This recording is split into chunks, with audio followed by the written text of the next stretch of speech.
Em 1945, enquanto bombas americanas transformavam as cidades japonesas em cinzas, um grupo de engenheiros desesperados construiu um caca completamente ao contrário, com o motor atrás, a hélice empurrando em vez de puxar e o nariz inteiramente livre para 4 canhões de 30 milímetros.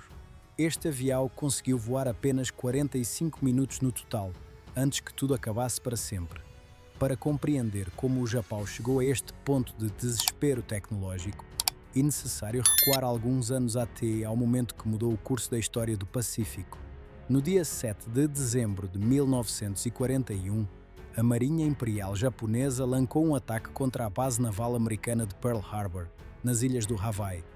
O objetivo era claro e ambicioso, pois os estrategas japoneses pretendiam neutralizar a frota americana do Pacífico de um só golpe, permitindo ao Japão conquistar os recursos naturais do Sudeste Asiático sem oposição naval significativa. Os oficiais imperiais calculavam que um ataque rápido e devastador tornaria a Marinha Americana incapaz de contestar as ambicões territoriais do Império durante pelo menos 2 anos, tempo suficiente para consolidar as conquistas e estabelecer um perímetro defensivo impenetrável. Os bombardeiros e aviões torpedeiros japoneses destruíram ou danificaram gravemente 8 curacados americanos, 3 cruzadores, 3 contratorpedeiros e quase 200 aviões ainda no solo. Mais de 2.400 militares e civis americanos perderam a vida em menos de 2 horas naquela manhã de domingo. Do ponto de vista puramente tático, a Operação representava um sucesso inegável para a Marinha Imperial Japonesa, pois a frota do Pacífico parecia ter sido eliminada como forca combatente. No entanto, os porta-aviões americanos, que representavam a verdadeira forca de ataque da frota do Pacífico, estavam ausentes de Pearl Harbor naquela manhã fatídica. Esta circunstância aparentemente insignificante iria revelar-se absolutamente decisiva para o destino de toda a guerra nos meses seguintes. Além disso, as fábricas americanas, que funcionavam apenas a uma fração da sua capacidade antes do ataque, passaram imediatamente para um modo de produção total de guerra. Os estaleiros navais começaram a construir navios de combate a um ritmo que a indústria japonesa jamais poderia igualar, mesmo nos seus melhores dias de produção. Já em meados de 1942, após as batalhas do Mar de Coral e de Midway, a situação estratégica japonesa deteriorou-se de forma considerável.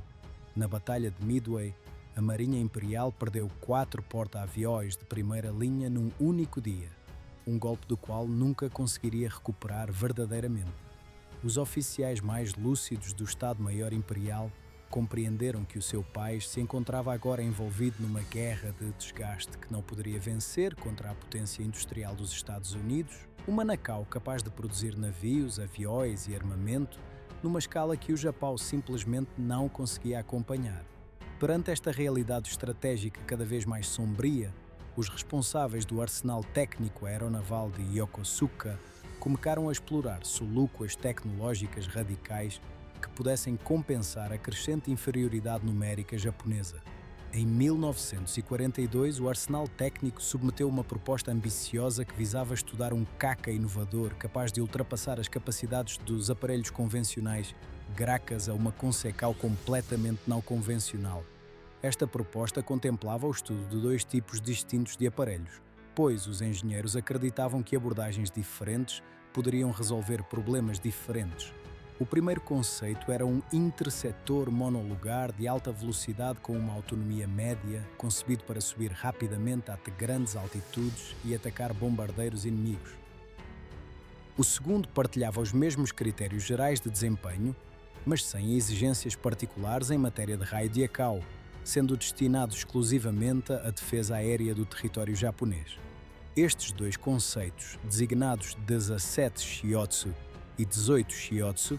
na nomenclatura japonesa, foram transmitidos aos construtores aeronáuticos do país, dando início a uma corrida contra o tempo que definiria o destino de um dos aviões mais extraordinários da Segunda Guerra Mundial. A empresa Kawanishi figurava entre as companhias aeronáuticas solicitadas para responder a esta especificação ambiciosa, mas esta sociedade encontrava-se extremamente ocupada naquele período crítico da guerra. Os seus engenheiros estavam no meio de uma transição complexa entre o desenvolvimento do seu KKN-1K1 e a sua versão melhorada, o N1K2, um processo que consumia praticamente todos os recursos técnicos disponíveis na empresa. Os responsáveis da Kawanishi esperavam sinceramente que o seu KKN1K satisfizesse as exigências do arsenal técnico e que não fosse necessário iniciar um projeto inteiramente novo a partir do zero. Embora este aparelho tenha impressionado os responsáveis militares, que aprovaram a sua produção em série, o N1K nunca foi considerado um candidato sério para o papel de interceptor de alta altitude. O problema fundamental residia no facto de que este KK simplesmente não possuía as capacidades em altitude nem a velocidade ascensional necessárias para interceptar os bombardeiros pesados americanos que se aproximavam do território japonês. Estes bombardeiros voavam a altitudes que os KK japoneses convencionais não conseguiam alcançar de forma eficaz, criando uma vulnerabilidade crítica na defesa aérea do Império. Os responsáveis do arsenal técnico tinham antecipado corretamente que bombardeiros de alta altitude iriam atacar o território japonês em forca nos meses seguintes. Esta ameaça tomou uma forma concreta e terrível com o desenvolvimento do Boeing B-29 Super Fortress, um bombardeiro estratégico capaz de voar a mais de 9.000 metros de altitude, transportando uma carga de bombas de várias toneladas. Nenhum KK japonês em serviço conseguia operar eficazmente a estas altitudes, o que significava que os B-29 podiam bombardear o Japão praticamente sem oposição. Enquanto a Kawanishi lutava sem sucesso para fazer progressos significativos no projeto do interceptor, constantemente sobrecarregada por outros compromissos de produção, acabou por receber a ordem definitiva de cessar todo o desenvolvimento e concentrar os seus recursos nos aparelhos já em produção. Esta decisão deixou o arsenal técnico de Yokosuka sem um construtor para o seu ambicioso projeto de interceptor, até que um oficial com uma visão radicalmente diferente apresentou a sua proposta. No arsenal técnico de Yokosuka, um oficial chamado Tsuruno Masayoshi tinha empreendido investigações sobre uma configuração aerodinâmica completamente diferente de tudo o que a indústria aeronáutica japonesa tinha produzido até então. O capitão Tsuruno propunha um aparelho do tipo canard, com a asa principal situada na parte traseira da fuselagem e pequenas superfícies de controlo colocadas na parte dianteira, junto ao nariz do avião. Esta disposição invertida prometia várias vantagens significativas, incluindo uma melhor visibilidade para o piloto, um posicionamento ideal do armamento no nariz do aparelho e, potencialmente, uma resistência aerodinâmica reduzida em comparação com as configurações tradicionais. Esta configuração permitia igualmente colocar o motor na parte traseira da fuselagem, acionando uma hélice propulsiva que empurrava o avião em vez de o puxar, o que libertava completamente o nariz para a instalação de um armamento poderoso. Os trabalhos conceptuais de Tsuruno prosseguiram de 1942 até 1943, período durante o qual o oficial refinou continuamente o seu projeto com base em cálculos aerodinâmicos e estudos comparativos com configurações similares experimentadas noutros países. O projeto atraiu então a atenção do tenente-coronel Genda Minoru, um oficial de alta patente que tinha desempenhado um papel determinante na planificação do ataque a Pearl Harbor e que era amplamente respeitado nos círculos militares japoneses. Genda considerava que, uma vez que o KK Mitsubishi Zero tinha sido capturado pelos americanos e avaliado de forma aprofundada, revelando todas as suas forcas e fraquezas, um novo KK com uma concepção radicalmente diferente merecia ser estudado com toda a seriedade. Com o apoio influente de Genda, o projeto progrediu rapidamente e várias pequenas maquetas em madeira foram construídas para ensaios em túnel de vento, nas instalações do arsenal técnico, onde os engenheiros puderam recolher dados encorajadores sobre as características aerodinâmicas desta configuração tão invulgar. No entanto, o projeto enfrentou uma oposição determinada por parte de certos oficiais conservadores no seio do arsenal, que consideravam esta disposição demasiado arriscada para justificar o investimento de recursos preciosos numa fase tão crítica da guerra. Estes oficiais preferiam concentrar os meios limitados do Japão na melhoria das consequências existentes, argumentando que um fracasso desperdiçaria tempo e materiais irrecuperáveis. Após debates internos prolongados e por vezes acesos, ficou decidido que, tendo em conta a necessidade urgente de rivalizar com os americanos, optar por uma concepção experimental era plenamente justificado pois os métodos convencionais tinham claramente atingido o seu limite face à superioridade tecnológica e industrial crescente dos Estados Unidos. Para validar a configuração Canard com hélice propulsiva proposta pelo capitão Tsuruno, a equipa de Conchecau do Arsenal Técnico de Yokosuka desenvolveu um planador de ensaio não motorizado que recebeu a designação MX-6. Este aparelho era construído principalmente em madeira por razões de economia de materiais e de rapidez de fabrico, constituindo uma versão à escala reduzida destinada a avaliar as características de estabilidade e de controlo antes de arriscar recursos valiosos num protótipo de tamanho real. O planador era rebocado por um avião-trator até uma altitude de aproximadamente 1000 metros e depois largado para ensaios em voo livre, durante os quais os pilotos de ensaio avaliavam as respostas do aparelho aos comandos em diferentes configurações de voo. Um exemplar do planador foi posteriormente equipado com um pequeno motor Hitachi, com apenas 22 cavalos de potência, a fim de validar a disposição com hélice propulsiva em condições de voo motorizado,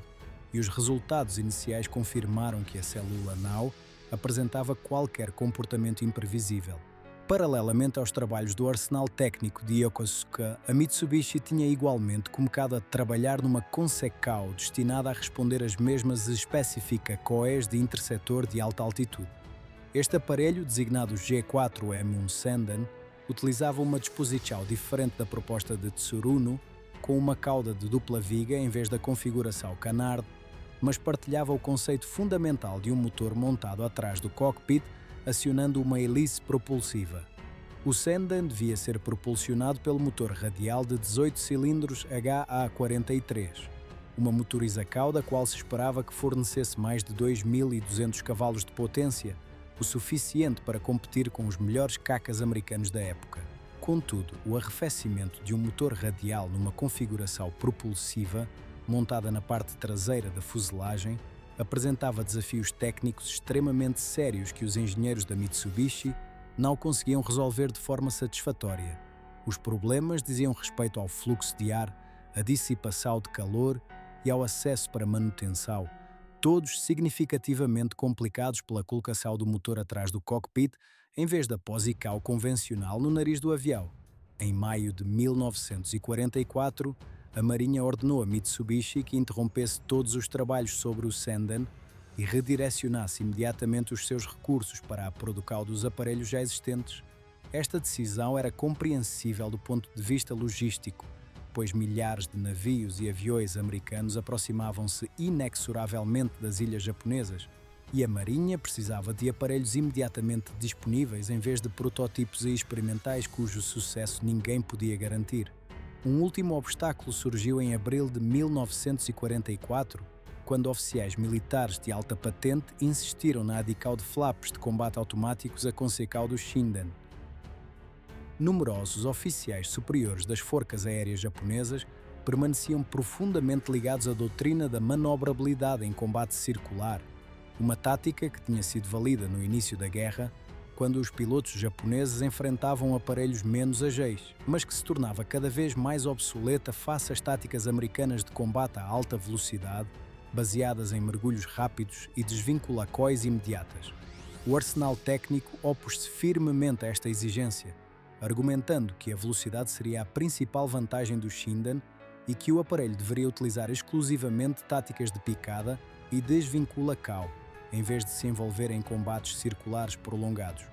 Apesar destes argumentos técnicos sólidos, a oposição dos engenheiros foi rejeitada pelas autoridades militares e a ordem de instalar flaps suplementares no aparelho foi mantida, resultando em flaps divididos na asa principal e flaps com fenda nos planos Canard dianteiros, uma modificação que os engenheiros notaram mais tarde que interferia significativamente com a eficiência da hélice propulsiva do aparelho.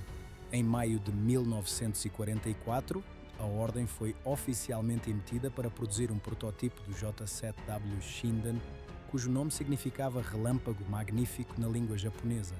A empresa Kyushu mobilizou então um número considerável de trabalhadores civis para preparar os milhares de desenhos técnicos necessários à produção em tamanho real. Este trabalho de desenho, consistindo em aproximadamente 6.000 planos técnicos detalhados, estava normalmente estimado em 18 meses de trabalho intensivo, nas condições habituais da indústria aeronáutica. Porém, com os raids de bombardeamento sobre o Japão a intensificarem-se e a situação estratégica a deteriorar-se rapidamente, a Marinha informou a Kyushu de que este trabalho devia ser concluído em apenas 6 meses, um terço do tempo normalmente necessário. A Sociedade Kyushu Hikoki, fundada apenas em outubro de 1943 como filial das usinas siderúrgicas Watanabe, nunca tinha construído cacas monolugares de alta performance em toda a sua breve existência. O seu catálogo de produção compunha-se inteiramente de aviões de treino e hidroaviões, aparelhos tecnicamente muito menos exigentes do que um interceptor de ponta destinado a enfrentar os bombardeiros mais avançados do mundo.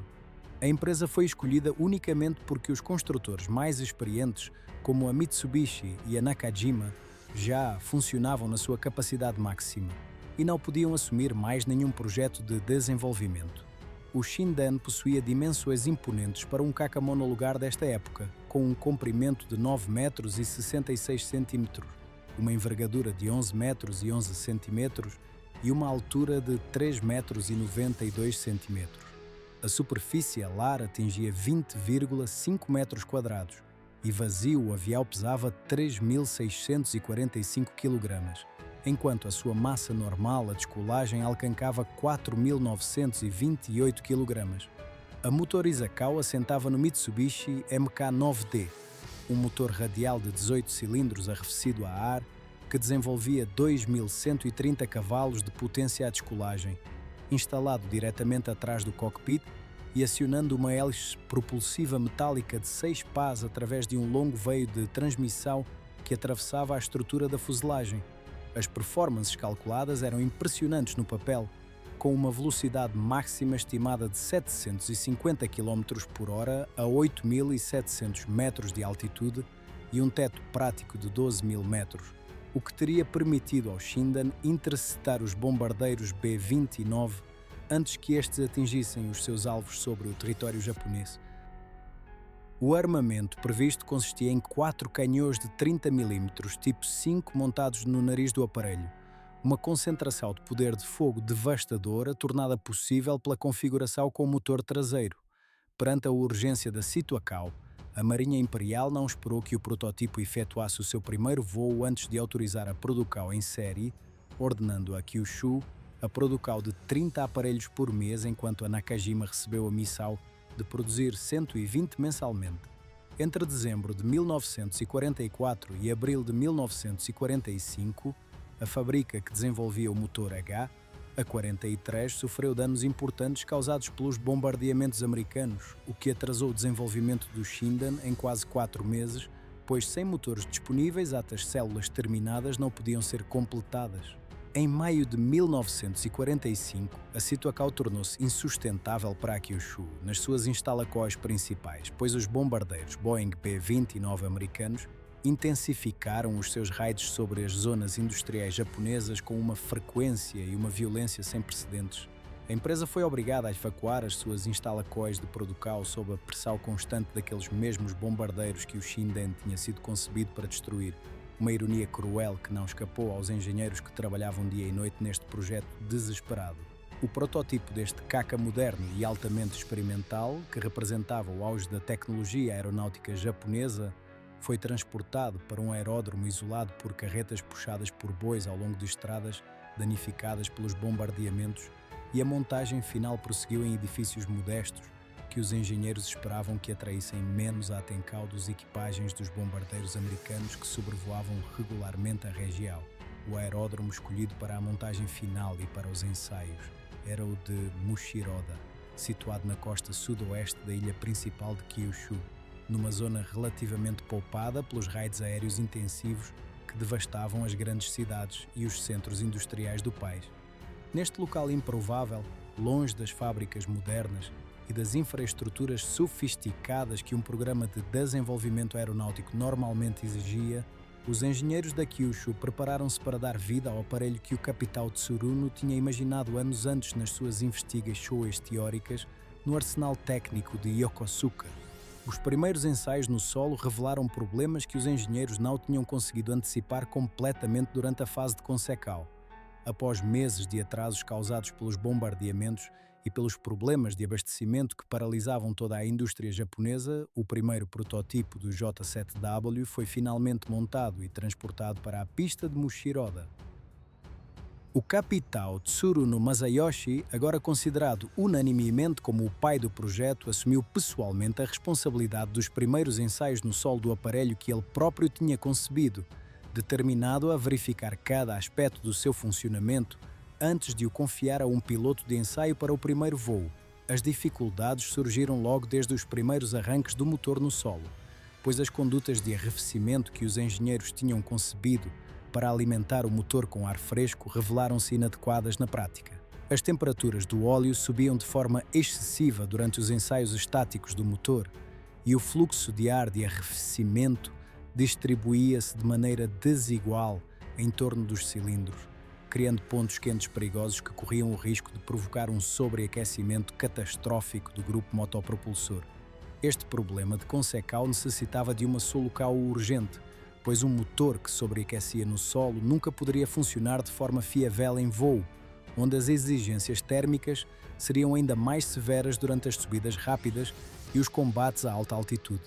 Durante os ensaios de rolagem que se seguiram na pista de Mushiroda, um incidente grave ocorreu quando Tsuruno, aos comandos do aparelho na pista, levantou o nariz de forma demasiado brusca durante uma aceleração para testar o comportamento direcional do avião a alta velocidade no solo. A hélice propulsiva de 6 pás, situada na parte traseira da fuselagem e girando em proximidade imediata do solo devido à configuração invulgar do aparelho com o trem de aterragem relativamente baixo, embateu violentamente contra a superfície da pista. Os danos causados às pás foram extensos e necessitaram de um trabalho de reparação considerável que atrasou todos os voos ulteriores em cerca de 3 meses, um tempo precioso que o Japão simplesmente já não possuía naquela fase terminal da guerra.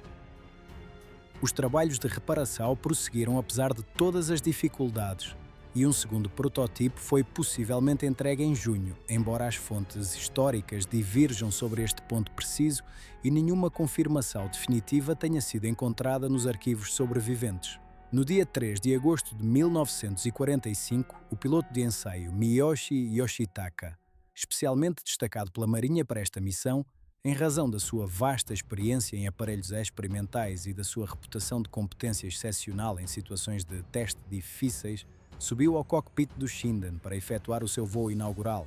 um momento que toda a equipa de desenvolvimento aguardava com uma mistura de esperança e apreensão.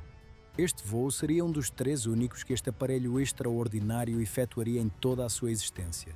O motor não estava ainda autorizado a funcionar a plena potência devido aos problemas de arrefecimento não resolvidos que continuavam a preocupar os engenheiros, e por medida de segurança, o trem de aterragem permaneceu descido e travado durante todo o voo para permitir uma aterragem de emergência imediata em caso de problema mecânico ou estrutural. A descolagem efetuou-se a uma velocidade de 204 km/h e o aparelho nunca subiu acima de 400 metros de altitude durante este primeiro ensaio extremamente cauteloso. A velocidade máxima atingida não ultrapassou os 259 km/h, um valor dramaticamente inferior aos 750 km/h, teoricamente possíveis a alta altitude. Mas os dados recolhidos durante este breve voo confirmaram que o aparelho era controlável e que a configuração Canard funcionava em condições de voo motorizado real, tal como os ensaios do planador MX-Y6 tinham previsto anos antes. O segundo voo teve lugar no dia 6 de agosto de 1945, uma data que ficaria gravada para sempre na memória da humanidade. Nesse mesmo dia, o bombardeiro B-29 Enola Gay largou a primeira bomba atômica sobre a cidade de Hiroshima e dezenas de milhares de pessoas foram mortas instantaneamente pela explosão e pela onda de calor que se seguiu. Enquanto o cogumelo nuclear se elevava acima de Hiroshima, a algumas centenas de quilómetros de distância, o Shinden efetuava o seu segundo voo de ensaio no aeródromo de Mushiroda, ainda com as mesmas restrições de potência e de configuração que tinham limitado o primeiro voo. com o trem de aterragem descido e o motor a funcionar muito abaixo da sua capacidade máxima. Os engenheiros e os pilotos que trabalhavam no aeródromo não tinham ainda conhecimento do que tinha acabado de acontecer em Hiroshima e prosseguiam os seus ensaios com a mesma determinação metódica que os tinha guiado durante meses de trabalho incessante. O terceiro e último voo decorreu no dia 8 de agosto de 1945 e no dia seguinte, 9 de agosto, a segunda bomba atômica atingiu a cidade de Nagasaki, provocando uma destruição comparável à de Hiroshima. O Shinden nunca mais voltaria a voar depois daquele terceiro ensaio. O protótipo tinha acumulado um total de apenas 45 minutos de tempo de voo, repartidos por estas 3 saídas, e apesar desta duração extremamente limitada, dados importantes tinham sido recolhidos, que confirmavam algumas das qualidades de manobrabilidade previstas durante os ensaios do planador MXY 6 anos antes. Contudo, os voos motorizados revelaram igualmente defeitos sérios que ameaçavam comprometer todo o programa. Quando os gases eram abertos de forma brusca, a hélice propulsiva de 6 pás gerava um binário de rota-cal violento que a fuselagem curta e a pequena deriva vertical não conseguiam contrabalançar eficazmente, provocando desvios direcionais perigosos que exigiam uma atenção constante por parte do piloto. Este mesmo efeito tornava o ajuste de compensação impossível durante a descolagem e a aterragem, e combinado com uma velocidade de aterragem de quase 240 km por hora, não deixava aos pilotos praticamente nenhuma margem de erro durante as fases mais críticas e perigosas do voo. O motor apresentava um risco constante de sobreaquecimento que nunca foi resolvido, e o longo veio de transmissão que ligava o motor à hélice sofria de vibrações sérias que ameaçavam a fiabilidade a longo prazo de todo o sistema propulsivo. Embora apenas a versão com motor a pistão tenha atingido o estágio de protótipo, os projetistas da Kyushu tinham começado a estudar uma versão evoluída designada Shindenkai, por vezes chamada J7W2, que devia ser propulsionada por um turborreator de fluxo axial Ishikawa-jima, produzindo aproximadamente 900 kg de impulso. As penuras crónicas de turborreatores utilizáveis e o fim das hostilidades significaram que esta versão a reação nunca ultrapassou o estágio dos estudos em papel. No dia 15 de agosto de 1945, o imperador Hirohito anunciou a capitulação incondicional do Japão e todos os programas de desenvolvimento aeronáutico foram imediatamente interrompidos. Quando as forcas americanas chegaram ao aeródromo de Mushiroda, descobriram entre aproximadamente 145 aparelhos, na sua maioria não operacionais, um dos prototipos do Shinden com o motor desmontado e num estado de degradação avançada. Os técnicos americanos desmontaram o aparelho e expediram-no para os Estados Unidos com a intenção de o testar no Wright Field, no estado do Ohio, mas o Shinden nunca mais voou depois de chegar a solo americano. Os engenheiros americanos examinaram a sua construção e a sua conceção em vulgar com grande interesse, porém os ensaios em voo previstos nunca foram realizados e o aparelho acabou por ser colocado em armazém, perdendo as suas asas e a secção traseira da fuselagem num momento indeterminado durante as décadas seguintes. A secção dianteira da fuselagem do protótipo encontra-se atualmente exposta no Stephen F. Udvar Hazy Center do Museu Nacional do Ar e do SPACO, situado perto do Aeroporto Internacional de Dulles, no estado da Virgínia, onde os visitantes podem observar esta parte preservada de um programa que representava a última tentativa desesperada do Japão para travar a dominação aérea americana.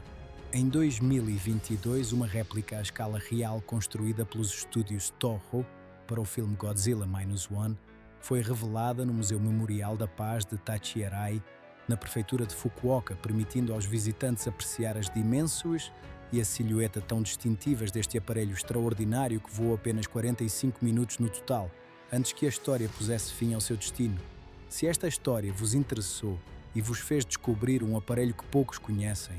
não hesitem em deixar um comentário para partilhar a vossa opinião sobre o Shinden e sobre o que teria acontecido se a guerra tivesse durado mais alguns meses. Deixem um gosto neste vídeo para nos ajudarem a continuar a trazer estas histórias fascinantes da aviação militar e subscrevam o canal para não perderem as nossas próximas histórias sobre os aparelhos mais extraordinários e desconhecidos da história.